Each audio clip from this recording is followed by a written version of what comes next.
स्वामी विवेकानंद जी का जीवन प्रेरणा और साहस से भरा हुआ था। उनका वास्तविक नाम नरेंद्रनाथ दत्त था और वे रामकृष्ण परमहंस के शिष्य थे।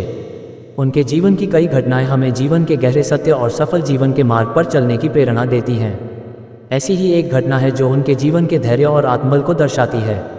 शिकागो धर्म संसद का प्रसंग। 1893 में स्वामी विवेकानंद को विश्व धर्म संसद में भारत का प्रतिनिधित्व करने का अवसर मिला। वे भारत की महान संस्कृति और वेदांत के दर्शन को पश्चिमी दुनिया में प्रस्तुत करना चाहते थे। हालांकि इस यात्रा में उन्हें कई कठिनाइयों का सामना करना पड़ा। आरंभ में उनके पास यात्रा के लिए पर्याप्त धन नहीं था, लेकिन कुछ भक्तों की मदद से वे अमेरिका पहुंचे। जब वे शिकागो पहुंचे तो उन्हें ये पता चला कि धर्म संसद की तिथि आगे बढ़ चुकी है और उनके पास पर्याप्त धन भी नहीं था। वे कई दिन तक भूखे रहे और बिना किसी आश्रय के दिन बिताए।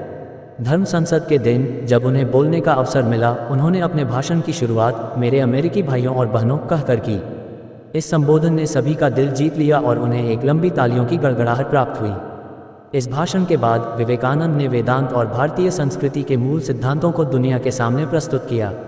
उनके ज्ञान और व्यक्तित्व ने उन्हें एक वैश्विक नेता के रूप में स्थापित किया। ये कहानी हमें ये सिखाती है कि परिस्थितियां चाहे कितनी भी कठिन क्यों न हो, आत्मविश्वास और धैर्य से उन्हें पार किया जा सकता है।